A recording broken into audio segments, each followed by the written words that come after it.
राति पाहिले पाहिले राति पाहिले जागर शिव मंदिर लागिब भीड़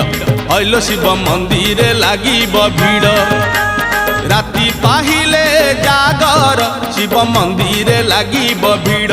हइलो शिव मंदिर लागिब भीड़ पहली दर्शन पहली घर्षण पहली दर्शन पहली घर्षण पहली पंडा पहली धंडा पहली भोग पहली जोग पहली भगत बड़ राति पाहिले